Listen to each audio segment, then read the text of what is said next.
Good morning student. Adjustment maximalism of balance of payment यानी कि भुगतान संतुलन के समायोजन तंत्र में आज हम सेकंड थ्योरी हमारी सेकंड थ्योरी है अवशोषण सिद्धांत यानी कि एब्जॉर्प्शन थ्योरी, जिसे प्रोफेसर सिडनी अलेक्जेंडर ने 1952 में दिया था। तो इस थ्योरी को अब हम डिटेल में देखते हैं। ओके, सेकंड हमारा है अवशोषण सिद्धांत यानी कि एब्जॉर्वेशन थ्योरी। ये मैक्रो अप्रोच से रिलेटेड थ्योरी है। जो प्रीवियस वीडियो में हम लोगों ने इलास्टिसिटी अप्रोच पढ़ा था वो माइक्रो अप्रोच से रिलेटेड है, यानी कि सूक्ष्म अर्थशास्त्र या सूक्ष्म दृष्टिकोण से। ये मैक्रो अप्रोच से रिलेटेड है क्योंकि हम इसमें बात करेंगे नेशनल इनकम, कंजप्शन और एक्सपेंडिचर। तो ये रिलेटेड है मैक्रो अप्रोच से। अवशोषण सिद्धांत यानी कि एब्जॉर्वेशन थ्योरी, इसे किन्सियन वे के नाम से भी जाना जाता है। राइट, पहले बात करते हैं कि एब्जॉर्वेशन थ्योरी की यानी कि अवशोषण सिद्धांत है क्या। देखिए, अवमूल्यन का अवशोषण सिद्धांत सामान्य कह सकते हैं एक संतुलन की प्रकृति का है, एक नॉर्मल आपका नेचर बता रहा है। इसे किन्सियन वे यानी कि हम कह सकते हैं किन्सियन मार्ग क्यों कहा जाता है, क्योंकि जो किन्स के राष्ट्रीय आय संबंधों पर आधारित है। यानी जो किन्स ने नेशनल इनकम के बारे में डिस्कस किया, इसीलिए इस अप्रोच में भी कुछ उनका कह सकते हैं नेशनल इनकम का पार्ट इंक्लूड है। That's called to a Keynesian way. Right, इसलिए इस सिद्धांत को भुगतान संतुलन में समायोजन में किन्सियन मार्ग या कह सकते हैं कि किन्सियन वेज के नाम से भी जाना जाता है। ये सिद्धांत थ्योरी या कंसेप्ट तो किन्सियन मार्ग का बता रहा है, लेकिन फिर भी ये किन्स की थ्योरी से बिल्कुल डिफरेंट है, क्योंकि किन्स के जो थ्योरीज थी उसमें डीवैल्यूएशन से एक्सपोर्ट इंक्रीज और इंपोर्ट जो रिड्यूस होता है उसके कारण जो इनकम में चेंजेस आता है उसका एनालाइज करता है, उसका विश्लेषण करता है। यानी कि किन्स के अकॉर्डिंग, किन्स की थ्योरी का अगर हम बात करें तो उन्होंने डीवैल्यूएशन के जब कोई देश अपनाता है तो उससे एक्सपोर्ट में इंक्रीज़ होगा और इंपोर्ट में क्या होती है, कमी या रिड्यूस होता है। तो उसके चेंजेस, उनकी कारण जो इनकम में इफेक्ट आता है उनका विश्लेषण किया था। लेकिन इस ऑब्जर्वेशन या हम कह सकते हैं अवशोषण सिद्धांत है जो कि सिर्फ डोमेस्टिक एक्सपेंसेस में जो चेंज आता है उसकी समस्या का विश्लेषण करते हैं। तो आपको बिल्कुल ही क्लियर हुआ होगा कि किन्सियन वे या किन्सियन मार्ग क्यों कहा जाता है, क्योंकि इसमें भी हम नेशनल इनकम का कह सकते हैं पार्ट जो है वो इंक्लूड करते हैं, इसीलिए इसे किन्सियन वे या किन्सियन मार्ग कहा जाता है। लेकिन इस थ्योरी का जो मेन वर्ड है वो है डोमेस्टिक एक्सपेंडिचर में चेंजेस होना। इसका की वर्ड क्या हो जाएगा, डोमेस्टिक एक्सपेंडिचर में चेंज होना। इस थ्योरी ने फोकस किया था उस पॉइंट पे। बात करते हैं हम लोग इस थ्योरी को डेवलप किसने किया था।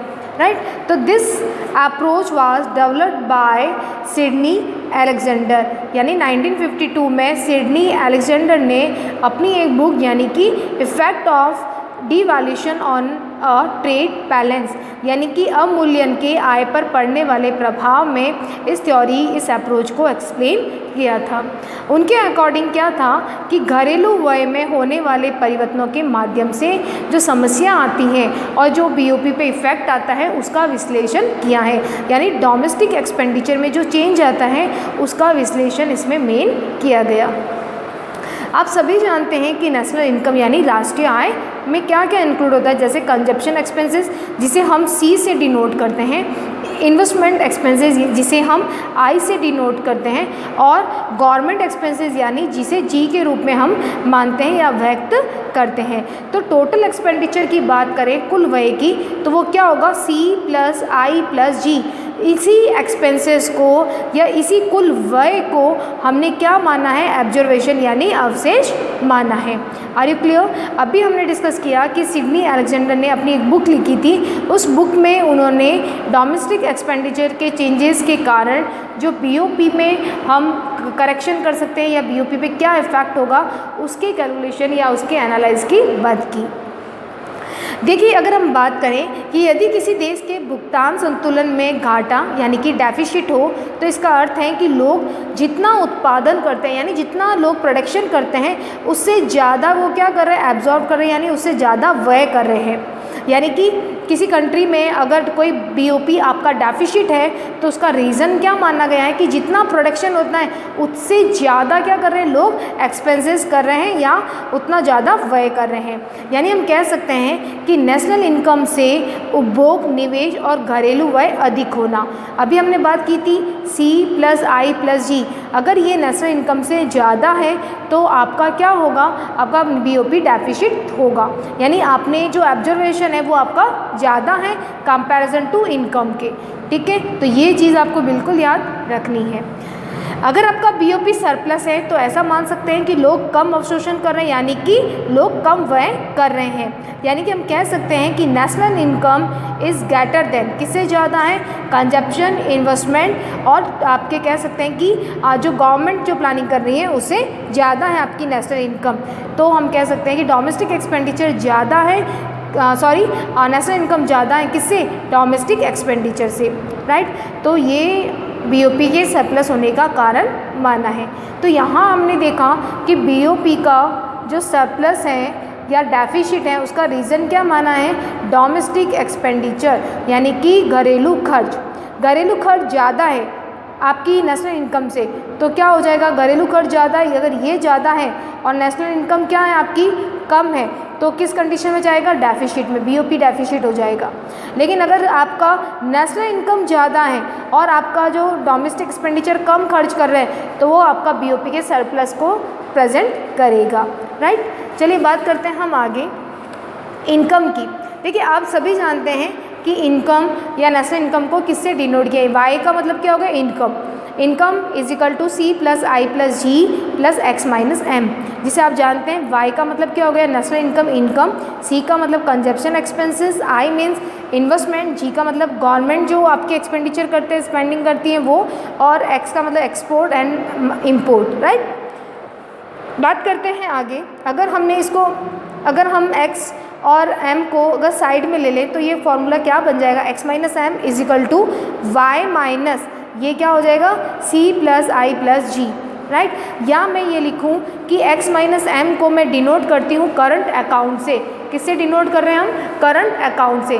तो करंट अकाउंट का मतलब क्या हो गया, x minus export minus import. तो हम बता सकते हैं कि is equal to y minus C+I+G को।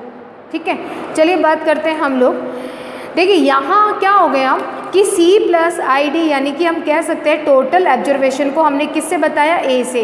देखिए यहाँ हमने क्या किया, C+I यानी कि जो इन्वेस्टमेंट था उसको हमने प्लस करने पर यहाँ हमने टोटल ऑब्जर्वेशन इसको क्या नाम दिया, A। जबकि x माइनस m जिसे हम क्या मानते हैं, बैलेंस ऑफ पेमेंट, जिसे हमने किससे डिनोट किया है, B से, जिसे हम करंट अकाउंट भी बोल सकते हैं। तो अगर हम इसे फॉर्मूले को सॉल्व करें तो हम क्या लिख सकते हैं, y बराबर A+B, यानी अगर मुझे नेशनल इनकम पता करनी है तो आप क्या कर सकते हो, A+B, यानी इन दोनों को जोड़ देंगे तो हमारा नेशनल इनकम हमको पता चल सकती है। या हम कर सकते हैं कि y बराबर B यानी balance of payment is equal to income minus observation. ठीक है, या फिर हम क्या सीखते हैं, current account is equal to y minus A, यानी आप बहुत डिफरेंट तरीके से अपने इस फॉर्मूले को बता सकते हैं। तो देखिए फाइनली क्या आ जाएगा, change in the balance of payment 1 minus A, ये किसको डिनोट कर रहा है, आपके बचत की प्रवृत्ति का सूचक बता रहा है, यानी कि और किसको बता रहा है, सेविंग को डिनोट कर रहा है। और change in the y plus change in the जो आपका हम कह सकते हैं अवशोषण या ऑब्जर्वेशन में जो चेंजेस होता है उसके बारे में। तो ये फाइनल आपका इक्वेशन बन जाता है किसके अकॉर्डिंग, सिडनी अलेक्जेंडर के according. It means balance of payment difference between national income and observation, यानी अगर हम इस कि अगर फॉर्मूले की अगर एकदम शॉर्ट में बात करें तो इट मीन्स क्या होगा कि बैलेंस ऑफ पेमेंट क्या है, डिफरेंस बिटवीन NI यानी कि नेशनल इनकम और ऑब्जर्वेशन का डिफरेंस बताया गया है आपका बैलेंस ऑफ पेमेंट। बात करते हैं कि बीओपी में अगर सुधार करना है, अगर आप चाहते हैं कि बीओपी में करेक्शन हो तो राष्ट्रीय आय में वृद्धि हो, यानी नेशनल इनकम बढ़े हमारी, यानी एक्सपोर्ट बढ़े और आपका इंपोर्ट रिड्यूस हो, या अवशोषण में कमी कर यानी कि बीओपी को अगर आप सरप्लस कंडीशन में लाना चाहते हैं तो उसके लिए आप क्या कर सकते हैं, या तो आप नेशनल इनकम को ज़्यादा कर दें या फिर जो आपका एब्जॉर्वेशन है उसे क्या करें, कम कर दो। ठीक है, यानी या तो आप नेशनल इनकम को बढ़ाएं या फिर एब्जॉर्वेशन को कम कर दो। नेशनल इनकम को बढ़ाने का एक तरीका है कि आप अपने एक्सपोर्ट ज़्यादा करें और आपका इंपोर्ट क्या करें, इंपोर्ट आपका कम करें। राइट, तो इसका मतलब है एक शॉर्ट लाइन में इसको बिल्कुल समरी के रूप में आप कह सकते हैं कि अगर आप बीओपी को सुधारना चाहते हो तो नेशनल इनकम को क्या करो, बढ़ाओ। बढ़ाने का तरीका है आप अपने एक्सपोर्ट को इंक्रीज़ करो और जो इंपोर्ट है उसको डिक्रीज़ करो, या फिर आप आपकी जो अवशोषण है जैसे कंजप्शन है, इन्वेस्टमेंट है, आपके देश में जो इन्वेस्टमेंट हो रहा है उनमें कमी करें। राइट, तो इससे आपका बीओपी क्या हो जाएगा, फेवरेबल हो जाएगा। ठीक है, यानी कि जो डीवैल्यूएशन को फॉलो करने पर एक्सपोर्ट बढ़ता है और इंपोर्ट क्या हो जाता है, कम हो जाता है।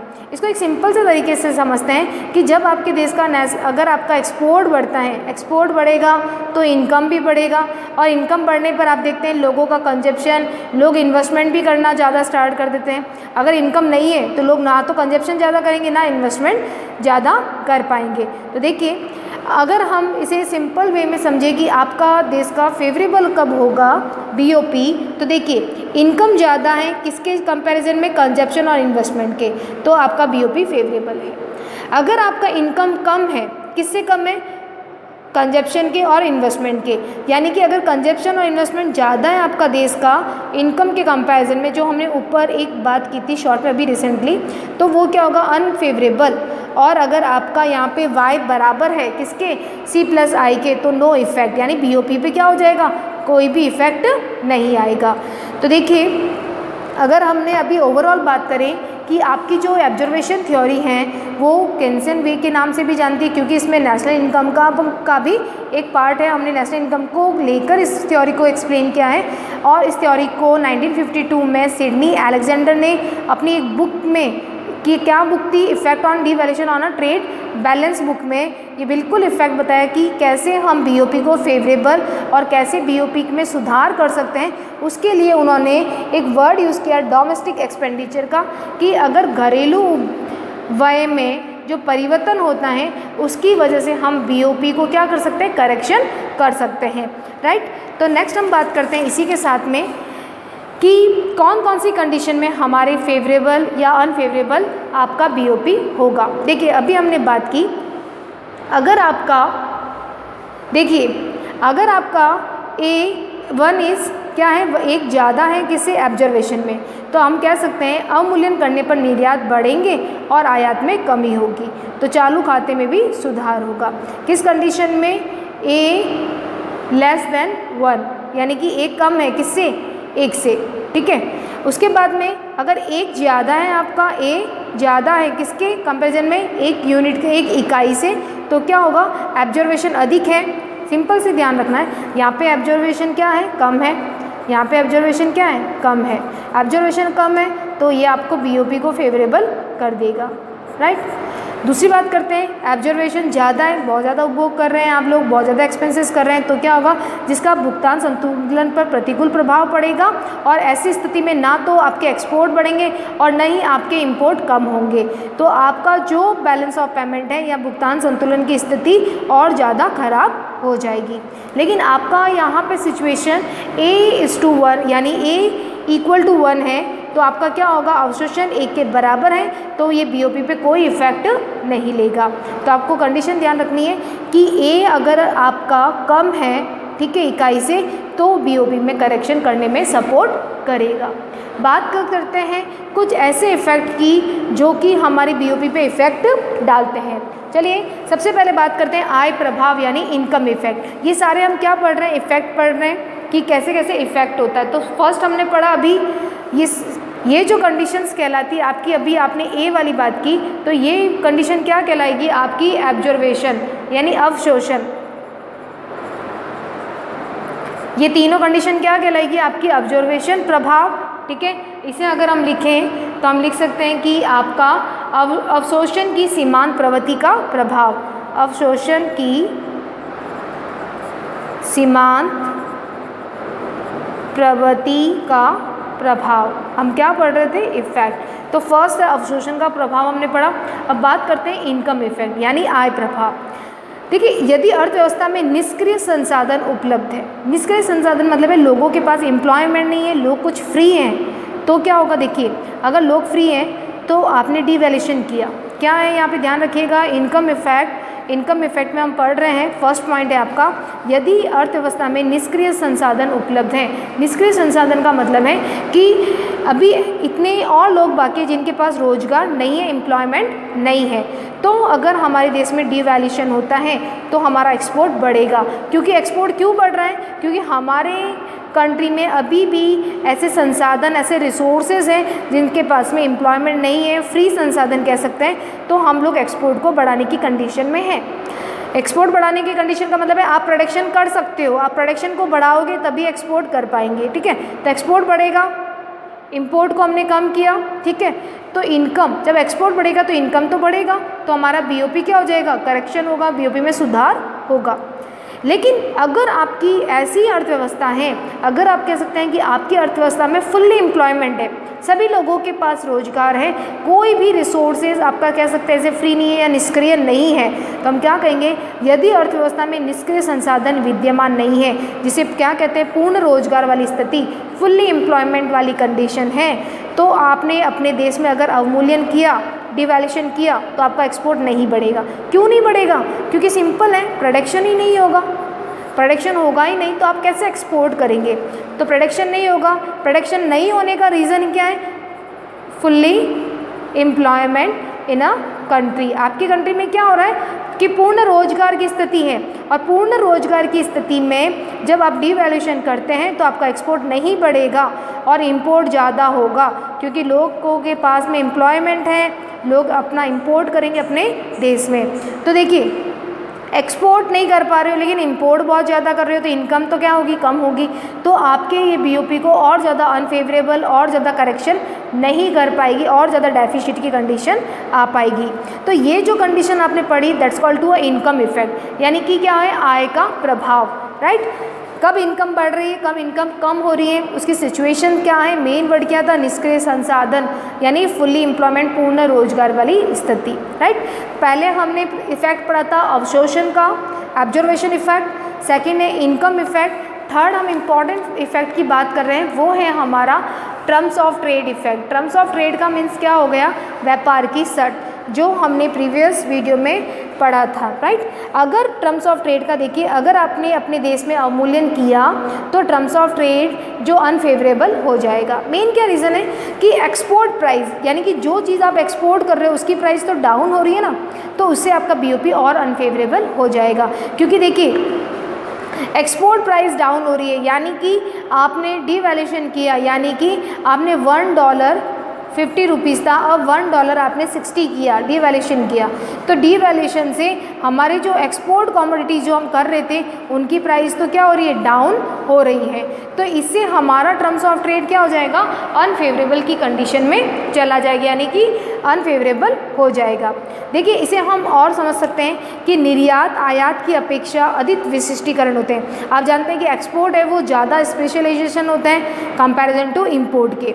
अगर विशिष्टीकरण के फलस्वरूप आयातकर्ता की अपेक्षा निर्यात कीमतों पर अधिक प्रभाव पड़ता है, यानी एक्सपोर्ट की प्राइस पे इफेक्ट पड़ता है, इसलिए डिवैल्यूएशन होने यानी अवमूल्यन होने पर व्यापार की शर्त के प्रतिकूल होने का अधिक संभावना रहती है, यानी कि जो टर्म्स ऑफ ट्रेड है वो अनफेवरेबल होने की कंडीशन में ज़्यादा रहेगी, राइट। तो ये हम लोगों ने पढ़े थे, इसके इफेक्ट जो मेन थे, first is a observation effect, second is a income effect and third is a terms of trade effect. अब हम कुछ ऐसे डायरेक्ट इफेक्ट की बात करेंगे जो क्या करेंगे कि कह सकते हैं अवशोषण पर प्रत्यक्ष प्रभाव, यानी कि जो आप अवशोषण होता है उस पर प्रत्यक्ष प्रभाव कैसे होंगे।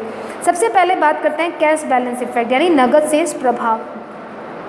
सिंपल है, बिल्कुल प्रैक्टिकल है कि डिवैल्यूएशन होता है यानी अवमूल्यन होता है तो डोमेस्टिक प्राइस यानी कि जो घरेलू प्राइस होती है वो क्या हो जाती है, बढ़ जाती है। क्योंकि आपने देखा कि आपकी जो करेंसी है वो नीचे गिरावट आ गई है यानी कम हो गई है, तो इससे जो डोमेस्टिक प्राइसेस होंगी वो बढ़ जाएगी। तो पब्लिक ज़्यादा से ज़्यादा जनता क्या करेगी, कैश होल्डिंग करना स्टार्ट कर देगी, यानी कैश को अपने पास में रखना स्टार्ट कर देगी। या तो कैश को अपने पास रखेगी या फिर जो अदर असेट्स हैं उनकी सेल करना स्टार्ट हो जाएगा। तो इससे इंटरेस्ट रेट चेंज होती है, इससे क्या होती है, इंटरेस्ट रेट में चेंजेस आता है। राइट। तो हम कह सकते हैं कि सिंपल सी लैंग्वेज में कि जब किसी देश में मुद्रा का अवमूल्यन हो तो वहाँ पे घरेलू कीमतें बढ़ जाती है, डोमेस्टिक प्राइस इंक्रीज हो जाती हैं और लोगों में ये प्रवृत्ति, लोगों में ये ट्रेंड आ जाता है कि वो अपने कैश को होल्ड करना यानी कि कलेक्शन करके रखना स्टार्ट कर देते हैं। यानी वास्तविक आय को स्थिर मान लेने पर जो कह सकते हैं कि कैश बैलेंस होता है उसमें वृद्धि होने से वास्तविक व्यय घट जाते हैं। यानी कि अब लोग कैश होल्डिंग कर रहे हैं तो आपको लगता है ना कि एक्सपेंसेस क्या हो जाएंगे, कम हो जाएंगे, क्योंकि लोग क्या कर रहे हैं, होल्ड करके रख रहे हैं अपना पैसा, तो एक्सपेंसेस कर नहीं रहे तो एक्सपेंसेस क्या हो जाएंगे, कम हो जाएंगे या फिर अदर असेट्स में वो व्यय करने लग जाते हैं। बात करते हैं इनकम रीडिस्ट्रीब्यूशन इफेक्ट यानी आय का पूर्ण वितरण प्रभाव। देखिए डीवैल्यूएशन किया, डीवैल्यूएशन से क्या होता है कि इनकम का रीडिस्ट्रीब्यूशन होता है, यानी कि जो कैपिटल सेविंग्स ट्रेंड वाले होते हैं यानी कि पूंजी बचत प्रवृत्ति होते हैं उनके फेवरेबल में होता है डीवैल्यूएशन से, क्योंकि वो बहुत ज़्यादा पैसा अपने पास होता है और वो रखना स्टार्ट कर देते हैं। और जो हाई कंजप्शन वाले होते हैं उनके लिए अनफेवरेबल होता है। ध्यान रखिएगा, इनकम का जो रीडिस्ट्रीब्यूशन इफेक्ट है यानी आय का पूर्ण वितरण प्रभाव, वो क्या कर रहा है कि पूंजी बचत प्रवृत्ति यानी जो कैपिटल को बचाने वाले लोग होते हैं उसके लिए तो अच्छा रहता है, ठीक है, लेकिन जो बहुत ज़्यादा हाई कंजप्शन करने वाले लोग होते हैं उनके लिए ये क्या होता है, ऑपोजिट होता है। तो सिंपल सी बात है, अवशोषण घट जाएगा क्योंकि इन लोगों के लिए जो हाई कंजप्शन करने वाले थे अब नहीं करेंगे क्योंकि डीवैल्यूएशन से डोमेस्टिक इंक्रीज हो रही है प्राइस, तो यहाँ से अवशोषण क्या हो जाएगा, घट जाएगा। यानी अगर हम सिंपल सी बात करें कि जिस सीमा तक आय को जो ऊंची सीमांत प्रवृत्ति वाले लोगों से कम सीमांत प्रवृत्ति वाले की ओर ट्रांसफ़र करना, यानी कि उसी सीमा तक भुगतान शेष में संतुलन अवमूल्यन द्वारा सुधरेगा। इसका अगर हम सिंपल सी बात करें कि यदि अवमूल्यन से आय का वितरण क्या हो रहा है कि जो इनकम है उसका डिस्ट्रीब्यूशन हो रहा है, वो कैसे हो रहा है कि पूंजी बचत प्रवृत्ति वालों के पक्ष के लिए हो रहा है और जो हाई कंजप्शन करने वाले होते हैं उनके अगेंस्ट में होता है। अगर अवशोषण अपने आप घट जाता है जिस सीमा तक आय को खपाने की ऊंची सीमांत प्रवृत्ति वाले लोगों से कम सीमांत प्रवृत्ति वाले लोगों की ओर स्थानांतरित होता है, यानी कि बहुत ज़्यादा जो लोग हाई कंजप्शन करते थे उनके लिए ऐसा ऑपोजिट होता है डीवैल्यूएशन, ठीक है, महंगाई वगैरह बढ़ जाती है, ठीक है, तो उसकी वजह से उनका जो एक्सपेंसेस होता है वो ऑटोमेटिकली क्या हो जाएगा, कम हो जाएगा। तो इस कंडीशन में हम अपने बैलेंस ऑफ पेमेंट को क्या कर सकते हैं, करेक्ट कर सकते हैं। तो हम अगर हम सिंपल सी और एक बात करें कि पूर्ण वितरण प्रभाव केवल उपभोग वस्तुओं तक भी नहीं फैलता, ये जो इन्वेस्टमेंट सेक्टर होता है वहाँ पे भी इसका इफेक्ट हम लोग देख सकते हैं। बात करते हैं एक्सपेंडिचर रिड्यूसिंग पॉलिसी। सिंपल है, देखिए अगर आपके बीओपी को बैलेंस करना है तो आप व्यय घटाने वाली नीतियाँ, ये पॉलिसीज़ बनाता कौन है, गवर्नमेंट बनाते हैं। कौन बना रहा है, गवर्नमेंट। तो गवर्नमेंट को कौन सी पॉलिसीज़ अडॉप्ट करनी चाहिए, जो एक्सपेंडिचर कम करे, यानी एक्सपेंडिचर को कम करने वाली नीति को अपनाए। व्यय यानी गवर्नमेंट को क्या करना है, व्यय घटाने वाली मौद्रिक मॉनेटरी पॉलिसी, राजकोषीय यानी फिस्कल पॉलिसी को अपनाएं जिससे प्रत्यक्ष अवशोषण भी कम हो, यानी कि सरकार को ऐसी कम खर्च वाली नीतियों को अपनाना चाहिए। और अगर हम बात करें तो अब देखिए एक होता है मनी इल्यूशन इफेक्ट। देखिए अगर हम मनी इल्यूशन इफेक्ट की बात करें तो देखिए इसमें क्या होगा, अगर हम एक और इफेक्ट की बात करें मनी इल्यूशन इफेक्ट यानी मुद्रा भ्रम प्रभाव, तो लोग अपनी क्या करते हैं, आय व्यय या बचत को मुद्रा के रूप में विचार करने की प्रवृत्ति रखते हैं। लोग अपनी इनकम, एक्सपेंडिचर, सेविंग इनको मनी से कंपैरिजन या उससे कंपैरिजन करते हैं। इस मनोवैज्ञानिक व्यवहार को लेते हुए एक अलेक्जेंडर ने एक बहुत इंपॉर्टेंट बात की गई कि अवमूल्यन के कारण जब कीमतें बढ़ती हैं तो भुगतान संतुलन के लिए क्या होता है, अनुकूल फेवरेबल प्रभाव पड़ता है। देखिए जब प्राइस बढ़ेगी तो लोग क्या करेंगे, लोग बढ़ी हुई जो प्राइस होगा यानी बहुत ज़्यादा प्राइस हाई होगी तो लोग क्या खरीदेंगे, क्या कंजप्शन करेंगे, क्या नहीं करेंगे। तो लोग हमारे जो एक्सपेंसेस हैं वो कम करना स्टार्ट कर देंगे, ठीक है, चाहे उनकी मॉनेटरी इनकम भी क्यों ना बढ़ी हो। तो हम कह सकते हैं कि मौद्रिक आय चाहे आपके कैश बैलेंस से प्रभाव से बढ़ने वाली आय से अधिक ही क्यों ना हो।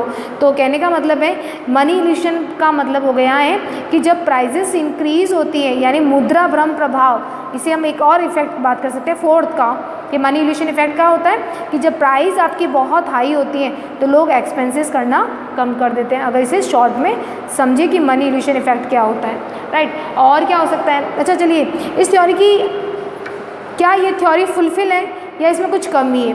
देखिए इस थ्योरी में सबसे बड़ी प्रॉब्लम क्या है बता सकते हैं आप।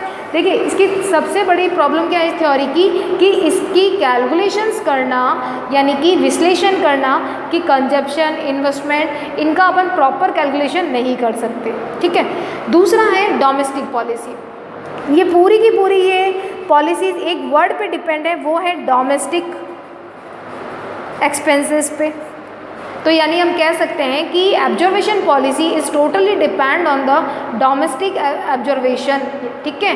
और ये पूरा का पूरा जो अदर कंट्रीज़ के जो हम कह सकते हैं अदर कंट्री पे जो इफेक्ट आते हैं डीवैल्यूएशन के, उसका कोई स्टडी नहीं करता है, क्योंकि ये सिर्फ डोमेस्टिक एक्सपेंसेस के बारे में देखती है। और इसकी अगर हम आलोचना करनी चाहें तो more important to consumption level, यानी कि ये उपभोग स्तर को अधिक महत्व देती है। ये विधि ज़्यादा से ज़्यादा जो कीमत की कह सकते हैं प्राइस की कंपैरिजन टू ये कंजप्शन पे ज़्यादा इम्पॉर्टेंट दे रही है। यानी कि हम कह सकते हैं कि अवशोषण कम करने के उद्देश्य से उपभोग स्तर को कम करने की आवश्यकता नहीं है। यानी कि हमें एक्सपेंसेस कम करने के लिए हमें अपने कंजप्शन लेवल को कम करना ज़रूरी नहीं है कि हमें कंजप्शन कम करें, आप अपने एक्सपेंसेस और भी कम कर सकते हैं। इसके लिए और भी ऐसे कह सकते हैं कि संसाधन हैं जिससे आप कम कर सकते हैं, ठीक है। तो बचाए गए संसाधन का उपयोग आप भुगतान संतुलन के सुधार के लिए कर सकते हैं। तो देखिए पहला फर्स्ट पॉइंट है calculation it's a very complicated. Second है it's a focus only domestic expenses. इसके डीमेरिट्स क्या होगी, इसकी आलोचना क्या होगी अगर इस थ्योरी को क्रिटिसाइज़ करें तो सिंपल है, सबसे मेन है इसकी कैलकुलेशन करना बहुत टफ रहेगा। सेकंड है इसका ये सिर्फ only focus on the domestic expenses, ये सिर्फ घरेलू व्यय पे फोकस करती है, अदर कंट्री के डिवैल्यूएशन इफेक्ट को नहीं देखती। तीसरा है more important to consumption level, ये सिर्फ कंजप्शन लेवल को ही प्रेफर करती है, ठीक है, यानी कि अधिक महत्व दे रही है, प्राइस को ज़्यादा नहीं दे रही है, ठीक है। और हम क्या समझ सकते हैं कि फोर्थ अगर आप सेपरेट भी बता सकते हो कि प्राइस इफेक्ट इग्नोर, यानी प्रोफेसर जॉनसन थे, उन्होंने तो बहुत बड़ी आलोचना की थी इस थ्योरी की। क्या कहा था कि कीमत प्रभाव की उपेक्षा करती है ये थ्योरी। ये थ्योरी सिर्फ हमें प्रेजेंट करती है कि जो रियल इनकम है, real income minus real expenses के द्वारा हम भुगतान संतुलन को सही कर सकते हैं। It's only focus on this point कि real income minus real expenses. तो प्रोफेसर जॉनसन ने कहा कि ये तो बिल्कुल प्राइस को बिल्कुल इग्नोर कर रही है, only focus on the this factor क्या कर रही है, दिस फैक्टर क्या कर रही है, real income minus real expenses, right. तो इस थ्योरी को और ये एक्सेप्टेबल नहीं थी।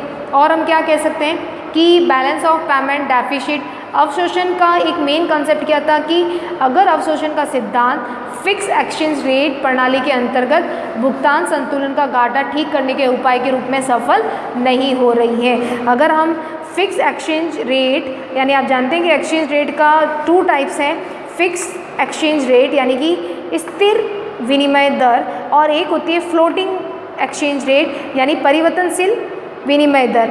इन दोनों में अगर हम फिक्स एक्सचेंज रेट को लेकर इस थ्योरी की अगर कैलकुलेशन करें तो बीओपी पे क्या कह सकते हैं, बीओपी को हम सुधार नहीं सकते या करेक्शन नहीं कर सकते, राइट। तो देखिए इस थ्योरी में आप लोगों को मेन जो फोकस करना है वो क्या ध्यान रखना है, पहले इसका डिटेल रखना है आपको।